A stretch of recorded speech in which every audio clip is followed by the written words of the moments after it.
ఉంది. ఆ ఆదాయాన్ని సంక్షేమ కార్యక్రమాలకు పెడితే ప్రజలకు న్యాయం జరుగుతుంది. ఈరోజు అన్నీ పోయే పరిస్థితికి వచ్చాయి.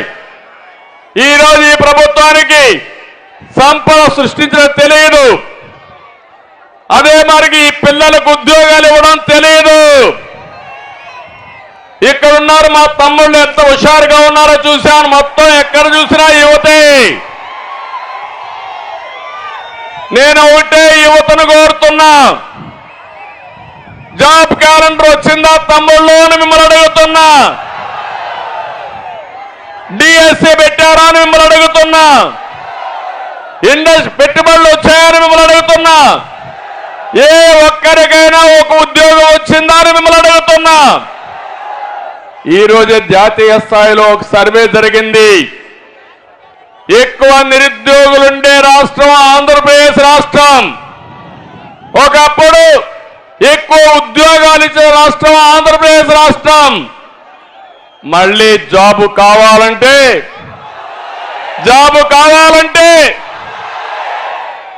అయితే జాబు రావాలంటే మీరేం చేయాలి? ఇప్పటి నుంచి పనిచేయాలి. ఇంకో పక్క 2014లో నేను అదే ఆలోచించాను. నేను ఒక విజన్ మళ్ళా తయారు చేశాను. 2029కి భారతదేశంలో నెంబర్ 1 రాష్ట్రం కావాలని ప్రణాళికలు తయారు చేశాను. అమరావతి, పోలవరం పెట్టుబడులు 16 లక్షల కోట్ల రూపాయలు పెట్టుబడులు తీసుకొచ్చాం. మన రాష్ట్రానికి తీర ప్రాంతం ఉంది, సముద్రం ఉంది. ఇక్కడ కానీ ఇండస్ట్రీస్ పెడితే బ్రహ్మాండంగా ఉద్యోగాలు వస్తాయి. మ్యానుఫ్యాక్చరింగ్ హబ్గా తయారు చేయొచ్చని ప్రణాళికలు తయారు చేశాను. నా ఆలోచనలన్నీ 2019లో మీరందరూ కూడా ఆలోచించారు.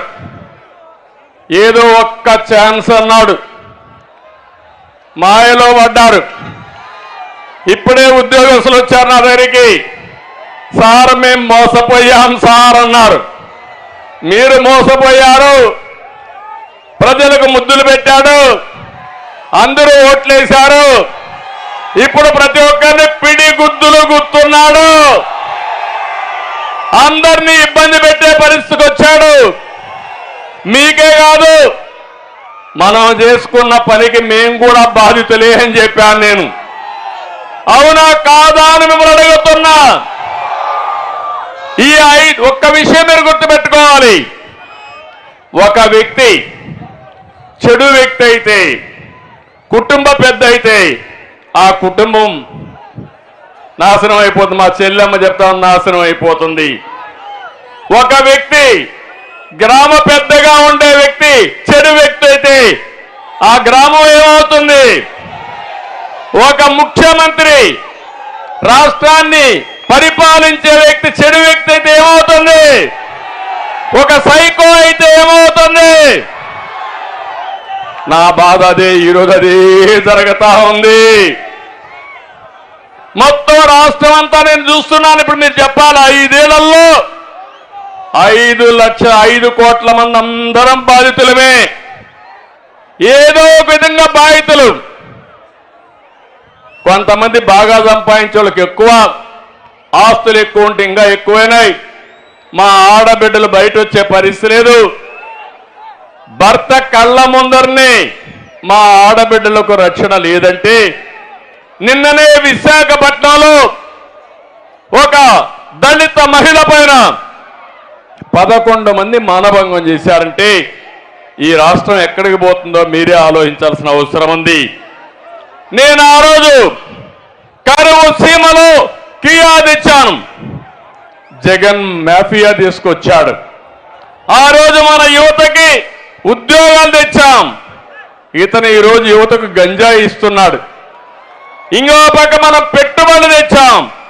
ఇతను టెర్రరిజాన్ని తీసుకొచ్చే పరిస్థితికి వచ్చాడు.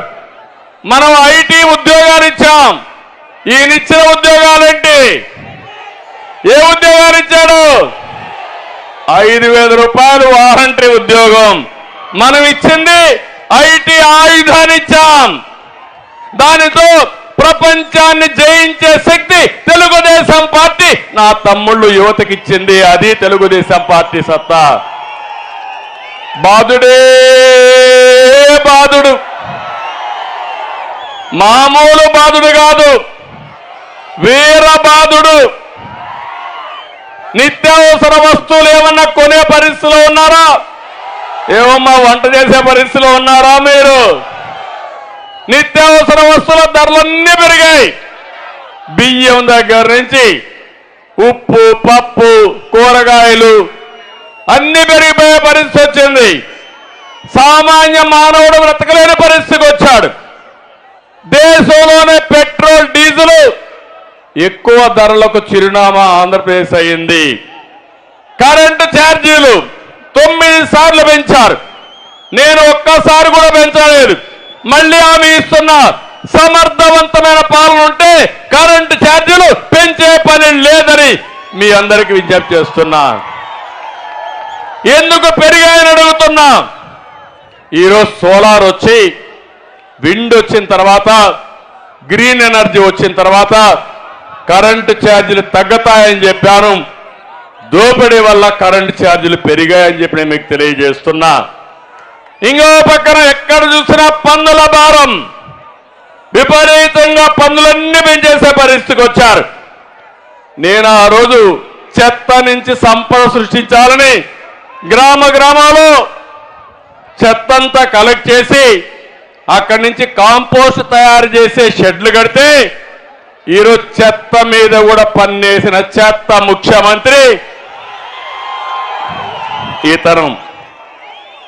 కడాలి నేను రాజధాని కట్టాలని నేను ముందుకు పోతే ఇప్పుడు రాజధాని మీద రోడ్లుంటే ఆ రోడ్లో మట్టి దూకం పోయారంటే వాళ్ళు ఏమన్నారు తమ్ముళ్ళు? మట్టి దొంగలు, రాజధాని రోడ్లో మట్టి దొంగలు.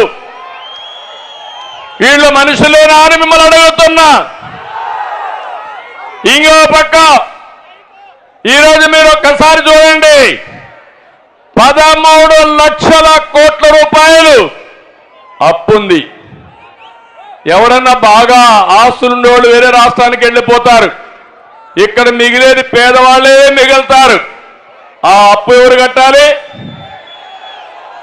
మీరు వాడే నిత్యావసర వస్తువులు, మీరు వాడే పెట్రోల్, డీజిల్, మీరు వాడే కరెంటు, దీని మీదనే ఇవన్నీ పడతాయి. అంటే మన రాష్ట్ర ఆదాయం ఎంతుందో అంటే స్థూలంగా జిఎస్డిపి అంటారు. మీ అందరి ఆదాయం ఎంతుందో అంత అప్పు రాష్ట్రం పైన ఉంది. ఇది తప్పకుండా మనమే కట్టాలి. ఈ విషయం కూడా చూడాలి. మన ఆదాయం గవర్నమెంట్ ఆదాయానికంటే ఈరోజు మనం కట్టవలసిన అప్పులకు వడ్డీ, అప్పులు ఇన్స్టాల్మెంట్స్గా సరిపోయే పరిస్థితి వస్తా ఉంది. ఈరోజు రాష్ట్రంలో ఎక్కడ చూసినా రైతు ఆత్మహత్యలు, ఇరిగేషన్ ప్రాజెక్ట్స్ అని రివర్స్లో పోతున్నాయి. నిరుద్యోగం తాండవిస్తా ఉంది. బంగారు లాంటి రాష్ట్రాన్ని 30 ఏళ్లు వెనక్కి తీసుకెళ్లిపోయారు. అందరూ